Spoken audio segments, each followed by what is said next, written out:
Bueno, buenos días a todos. Eh, Terminamos la semana pasada con la primera parte de todo lo que es estrategia de negocios, lo que podría llamarse estrategia doméstica, si uno quiere. Y ahora vamos a entrar en todo lo que es estrategia internacional. Sigue siendo estrategia de negocios, pero de alguna forma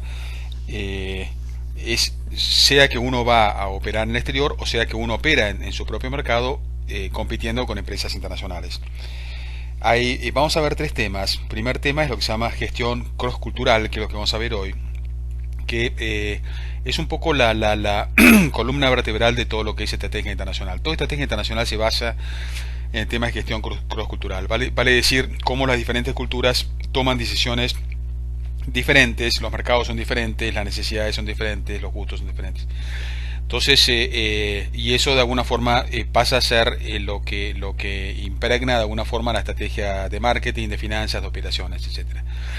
El segundo tema que vamos a ver es la parte de comercio, la parte de economía internacional, porque uno tiene que entender el entorno, porque de ese entorno surgen las estrategias. Por ejemplo, si un país no permite el comercio internacional, no permite importaciones, en ese caso uno no puede exportar ese país, tiene que buscar otros mecanismos, tipo alianzas, tipo inversiones directas, etcétera. O sea que de alguna forma la política económica de un país limita o conforma lo que va a ser la estrategia internacional.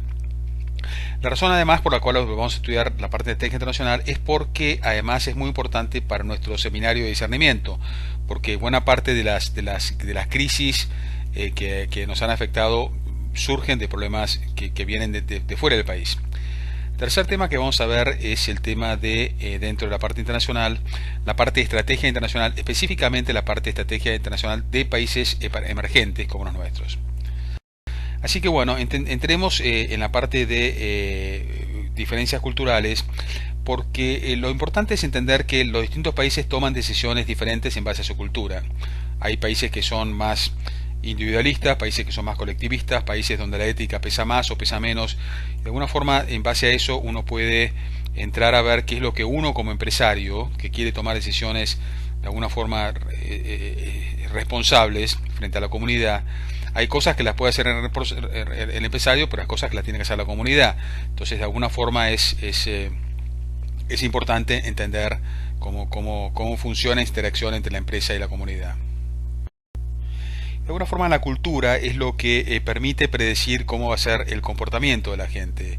O sea, en cada país tiene su propia cultura y en base a eso las decisiones que toma la gente son diferentes. Uno va a países donde la gente es muy extrovertida, muy simpática, muy abierta, y hay otros países donde la gente es mucho más fría, mucho más agresiva, mucho más dura. O sea que de alguna forma vamos a entrar ahora en qué es lo que uno puede esperar del comportamiento de la gente en base a su cultura. Esto es un tema que es central dentro del debate de economía internacional, de internacional. Un poco el modelo que todo el mundo siguió es el modelo de Hofstede, Gerd Hofstede, que fue un ejecutivo de IBM que desarrolló todo un modelo muy bueno que utilizó de alguna forma personal de IBM para hacer toda una serie de encuestas y en base a eso desarrolló una serie de índices y hoy es lo que más se usa, los índices de Hofstede. Vale, vamos a ver uno por uno. Primer índice es lo que se llama desigualdad social. En inglés se llama power distance, lo que ustedes ven acá. Vale decir es cómo la sociedad acepta que existe poder en ciertas áreas de la sociedad y lo acepta y lo toma como natural. Países que lo aceptan, países que no lo aceptan. Hay países que tienen un alto índice de poder distancia. Y son países donde de alguna forma se acepta que existe el poder y otros países que no, son más democráticos y se entiende que el poder no tiene que ser igual para todos, un concepto más democrático. Entonces, de alguna forma eso lo ve en la existencia de clases sociales, en la diferencia entre oportunidades de educación y de ocupación, que evidentemente difiere país por país. De alguna forma todo ese concepto de que bueno uno depende del poder viene en la cultura y se desarrolla a través de todas las instancias de la vida. Por ejemplo, en la infancia a uno le puede enseñar a ser respetuoso con los padres o no, a tratar a los padres de una forma más igualitaria. a ser dependiente de los padres o ser más independiente, a cierta edad irse de la casa y de alguna forma manejarse por su cuenta, o seguir viviendo en la casa de los padres prácticamente durante muchos años. En la educación también, si el profesor es una figura de alguna forma importante, que uno le debe respeto, o el profesor es un par, y de alguna forma uno como alumno tiene el derecho a cuestionar y a criticar al profesor abiertamente. En el trabajo, ¿cuál es el rol de jefe? Si de alguna forma uno tiene que ser seguir lo que dice el jefe, o uno puede cuestionar lo que dice el jefe. De alguna forma en las sociedades donde hay más poder, tipo Asia por ejemplo, los países chinos, los países latinoamericanos, de alguna forma uno tiene que ser leal al jefe, y de alguna forma el jefe toma a gente que le es leal, toma amigos, familiares, porque quiere asegurar esa lealtad, mientras que en países más democráticos, más igualitarios, no es así. De alguna forma a los empleados se los toma por su capacidad, no por su lealtad al jefe, por así decir. A nivel político, a nivel Estado, es la aceptación de que existan dictaduras o gobiernos militares, que de alguna forma exista acumulación de poder, la cual es difícil de cambiar, y cuando hay que cambiarla hay que recurrir a la revolución, no a la evolución. Cuando uno ve los índices son bien interesantes, porque ustedes ven cómo los países que tienen poco aceptación del poder como tal son países claramente europeos, países anglosajones, por ahí se escapa algún país latinoamericano, pero en especial los países latinoamericanos y los países asiáticos y los países árabes están en otro extremo, donde se considera que el poder es aceptable, es deseable, y la gente de alguna forma dice, bueno, fenómeno, yo me acojo al poder, pero de alguna forma eso me beneficia. O sea, es un concepto muy paternalista del gobierno, muy paternalista de la empresa, decir, bueno, yo soy leal, pero a cambio de eso obtengo una protección. En el caso de las culturas asiáticas, eso viene de años de haber tenido emperadores, y que de alguna forma uno sabe que el emperador protege, se supone que protege a los súbditos, a los miembros de la comunidad. Los países latinoamericanos tal vez es más por la influencia católica, que de alguna forma en el catolicismo existe ese concepto de que existe un papa, que uno lo tiene que respetar, y lo que dice el papa de alguna forma es palabra santa, y eso impregna la cultura. Esos países aceptan haber tenido gobiernos militares, obviamente no, obviamente las culturas cambian, pero está metido en la cultura la aceptación de que los gobiernos militares, bueno, protegen al individuo. En los países de alguna forma más que han tenido más influencia de la reforma protestante, que una de los pilares de la reforma protestante es justamente la resistencia a la autoridad del Papa, obviamente, y la resistencia de alguna forma también a la monarquía. Entonces son los países que de alguna forma defienden más una sociedad más igualitaria, donde como se dice, no se acepta la acumulación de poder. Es muy interesante ver las consecuencias prácticas de todo esto, de este concepto de poder.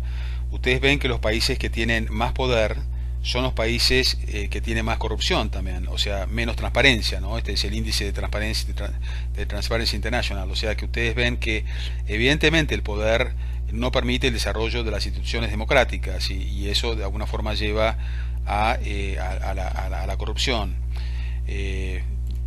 Es interesante también ver la correlación entre poder y riqueza. O sea, los países con menos poder, o sea, los países más democráticos, son claramente los países más ricos.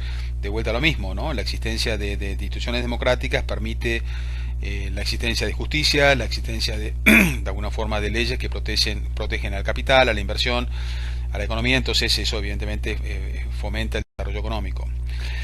El segundo índice de Hofstede es el individualismo. El individualismo versus colectivismo, que es un índice muy fuertemente emparentado con el índice anterior, el índice de poder. El individualismo es básicamente de la existencia de lazos entre los individuos, o sea que cuanto más individualismo, menos lazos o más débiles son las relaciones entre los individuos. De alguna forma uno se espera que uno se las arregle por su cuenta, no que dependa de la comunidad. Mientras que en las sociedades más colectivas, de alguna forma existe más el grupo, y uno depende más del grupo, y uno de alguna forma recibe una protección a cambio de lealtad por pertenecer al grupo. De alguna forma todo ese individualismo se va desarrollando a lo largo de toda la génesis de la familia, el trabajo. Fíjense que las familias, esto es típico, se ve en Estados Unidos y en los países más individualistas, que de alguna forma la gente es más confrontativa, los hermanos cada uno tiene su opinión, de alguna forma en las sociedades más colectivistas, por ejemplo, el formar parte de un grupo es fundamental, perder cara es gravísimo. Por ejemplo, si ustedes son una cultura asiática, uno insulta a una persona delante de los demás, se genera un enemigo de por vida. En cambio, por ahí en una cultura más anglosajona, uno no digo insulta, ¿no? Pero uno contradice a una persona delante del grupo, esa persona no se ofende, lo considera como normal, digamos que la gente tiene opiniones y la gente opina, y cada uno tiene sus ideas, y eso no es motivo de ofensa. O sea, todo el tema de perder cara en una sociedad colectivista es un tema muy serio. En cuanto a en los estudios, en los países más individualistas, los alumnos se expresan como cualquiera, en los colectivistas la gente es más callada. El alumno dialoga con el profesor como si tal, el alumno está a la par del profesor. En el trabajo, las sociedades colectivistas, la gente es parte de un grupo y tiene que de alguna forma defender al grupo y ser leal al grupo. Uno contrata parientes, contrata amigos porque el grupo es muy importante. O sea, se privilegia la lealtad antes que la performance. Ven que hay mucha correlación entre el individualismo y lo visto del concepto de poder. Y cuando uno ve los índices, uno acá ve prácticamente, es lo mismo que habíamos visto recién, pero al revés. O sea, los países más colectivistas son los países que de alguna forma también aceptan toda la estructura de poder que habíamos visto antes. Ven que son sociedades más latinoamericanas y asiáticas, donde todo el tema relacional es muy central. Dentro de la cultura asiática el tema relacional es central porque proviene tanto del budismo como del confucianismo. Las dos religiones promueven de alguna forma la parte relacional. O sea, el budismo, que es como más meditativo, más reflexiva, la meditación lleva a relacionarse con el otro, a contactar al otro, a valorar al otro. El confucianismo es una cultura que considera que la forma de lograr un equilibrio en la sociedad es a través justamente de las relaciones. Padre-hijo, miembro de gobierno con subordinados, jefe con sus empleados. O sea, de alguna forma la esencia de todo el equilibrio social es a través de la parte relacional. En el mundo de alguna forma anglosajón, el mundo protestante, por así decir, las cosas son diferentes, cada uno se las tiene que arreglar por su cuenta. Es un poco la esencia del protestantismo, ¿no? O sea, que cada uno se las arregla frente a Dios, por así decir, y eso genera toda una cultura mucho más individualista. Esto es muy interesante, de alguna forma, ver cómo les había dicho recién que se correlacionaban los dos índices, y acá ven la correlación, ¿ven? Acá tienen el índice de individualismo y acá tienen el índice de poder. Y ustedes ven claramente que como los dos factores, perdón, se lo dije al revés, acá tienen el índice de individualismo y acá el índice de poder que habíamos visto antes. Y ustedes ven claramente la correlación, como los países menos individualistas, o sea, más colectivistas, son los países que de alguna forma aceptan la existencia de poder en la sociedad, ¿ven? Y acá tienen todo el grupo más latinoamericano y asiático, ven todos los países, obviamente son latinoamericanos, asiáticos o árabes. Y acá en el otro extremo ven que los países más individualistas y de alguna forma con menos poder, más democráticos, son los países claramente más anglosajones o noreuropeos. O sea, ustedes ven claramente cómo los dos factores están muy vinculados. Nuevamente, acá ven esto prácticamente es prácticamente lo mismo, dicho en otras palabras, como el individualismo correlaciona con lo que es la riqueza. O sea, los países más ricos son los países más individualistas, los países más pobres son los países más colectivistas. Y esto evidentemente su correlación es con lo que habíamos dicho antes, ¿no? Todo el tema dentro del colectivismo está el colectivismo de aceptar el poder. Uno pertenece a un gobierno, uno es leal de alguna forma, y eso debilita las instituciones, y la debilidad de las instituciones debilita la inversión y debilita el crecimiento económico, etcétera, genera corrupción, etcétera. El siguiente índice es el índice de masculinidad y feminidad, y básicamente el índice lo que habla es de que son un poco los dos polos. El polo femenino, que es más fácil de entenderlo si quieren, es como como el rol de la mujer, ¿no? De ser más cariñosa, más cuidadosa, más tierna, más de alguna forma tratando de ayudar a sus hijos, de cuidarlos, mientras que el masculino es más arreglate solo, competí, gana plata, de alguna forma sobresalí por propios méritos, progresar, desafiar, o sea, son un poco los dos extremos. Y en base a esto, de alguna forma van a ver ahora el índice, da conclusiones que son realmente muy interesantes. En la familia, de alguna forma, esta masculinidad promueve la ambición personal, la feminidad no, promueve más la contención, el pertenecer, el ser parte de la familia. La masculinidad promueve la competitividad en la familia, llevar a los chicos a que hagan deportes más agresivos, etcétera. En la parte de estudios, el masculino es más visible. De alguna forma, en las sociedades más masculinas, tipo Estados Unidos, se aprueba al exitoso. El que no tiene éxito se lo considera un fracasado, un perdedor. Tener buenas notas es importante y la gente lo dice muy orgullosa, mientras que en sociedades más colectivistas el tipo que tiene buenas notas es un buchón o es un lo que sea. Entonces, en el trabajo la gente compite abiertamente por sobresalir, por hacer las cosas bien, aunque sea en forma educada, pero existe la competencia abierta. Uno vive para trabajar, no trabaja para vivir. El éxito profesional es importante, la performance es importante, la asertividad es importante, la agresividad. El Estado, de vuelta, el Estado más colectivistas promueven lo que es el bienestar social. Los estados más masculinos, por así decir, no, promueven que cada uno se las arregle por su cuenta y no tienen tanta seguridad social. O sea, premian al fuerte. Las sociedades colectivistas ayudan al débil. Cuando ustedes ven las cifras son muy interesantes porque acá sí que no hay un patrón común. No es que todos los europeos están acá, ustedes ven que acá hay europeos y acá también. Acá hay, como se dice, latinoamericanos, pero acá también. Acá hay asiáticos y acá también. O sea, en los dos extremos hay los dos tipos de componentes. Y eso exige que uno analice la cultura específica de cada país. Por ejemplo, acá ven todos los países noreuropeos, que son países más chicos, con culturas que han sido como más cerradas por una cuestión geográfica o de clima o lo que fuere. Y eso explica un poco por qué el comportamiento, qué sé yo, por ejemplo, uno tiene un país como México, latinoamericano, que de alguna forma es muy masculino, pero tienen pegadito ¿cómo se dice?, a Costa Rica, que está pegado a México y que es muy femenino, tal vez por el hecho de que y los dos también tienen de alguna forma historias indígenas y que orígenes indígenas también muy parecidos. Entonces, ¿por qué uno sí, por qué uno es más masculino, por qué otro femenino? Y acá uno entra de alguna forma a analizar uno por uno y ver la historia de cada uno, explique por qué razón es masculino más femenino, ¿ven? Y uno lo ve acá, que de alguna forma, es cierto que hay ciertos parámetros, pero también uno ve que en general uno ve mucho en el centro, si quieren, del espectro, ¿no? Hay bastante, ¿cómo se dice?, que hay que analizar un poco caso por caso. El último factor de Hofstede es lo que se llama la tolerancia a la incertidumbre, y es un factor bastante contradictorio, o sea, bastante difícil. Cuando uno ve los números, a veces las conclusiones a las que uno llega son exactamente lo opuesto a lo que la realidad dice, así que hay que tomarlo un poco con pinzas.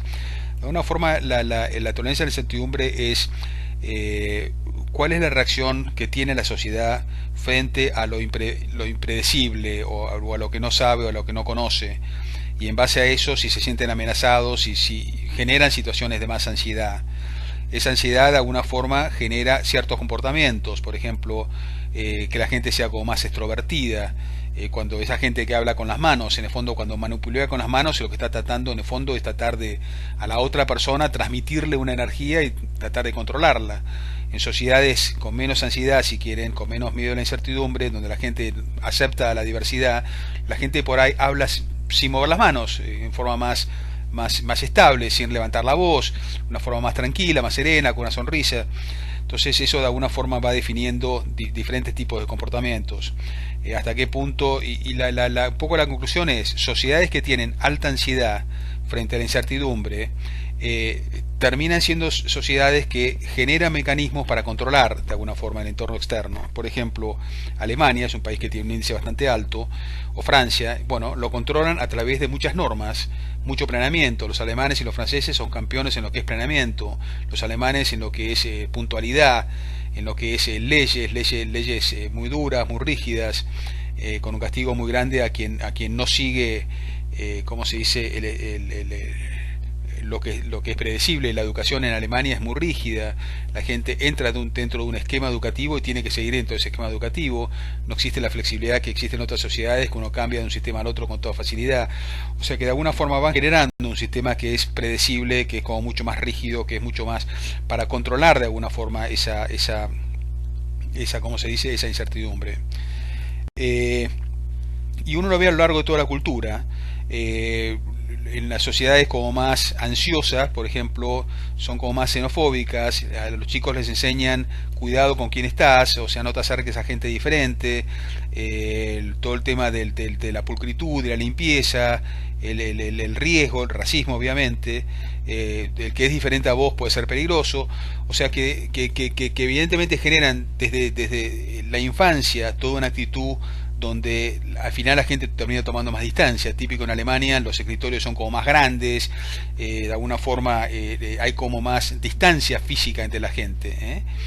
Todo el diálogo, todo es como más duro, menos comprometido desde el punto de vista personal, la gente es como más fría, más distante, etcétera.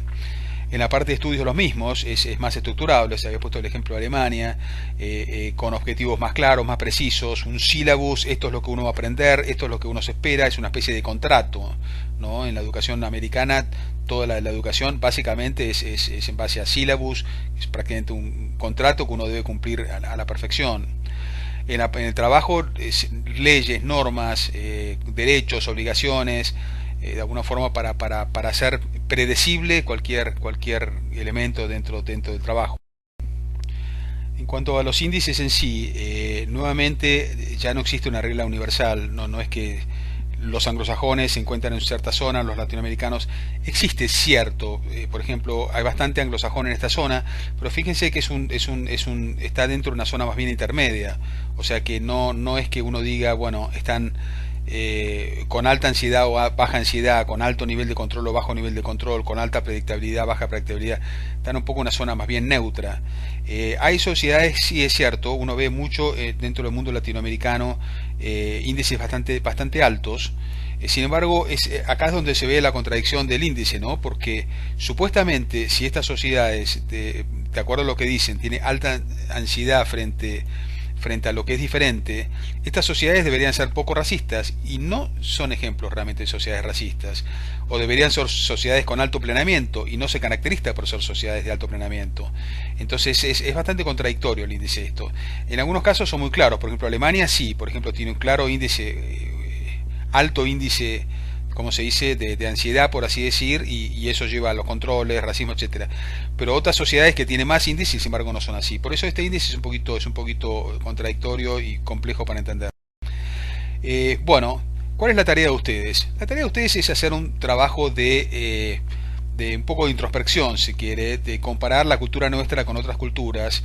Le puse un trabajo divertido, es una clase que hace un tiempo sobre la cultura americana, que es muy interesante, si les interesa entender en profundidad, le explica muy en profundidad por qué es como es, pero básicamente es compararnos con alguien que a ustedes les interese, por ejemplo, si quieren compararse con los franceses, o los italianos, o los brasileros, o los uruguayos, lo que ustedes quieran, pero básicamente tratar de usar los índices de Hofstede. Este link que está acá abajo les permite comparar Argentina con otros países.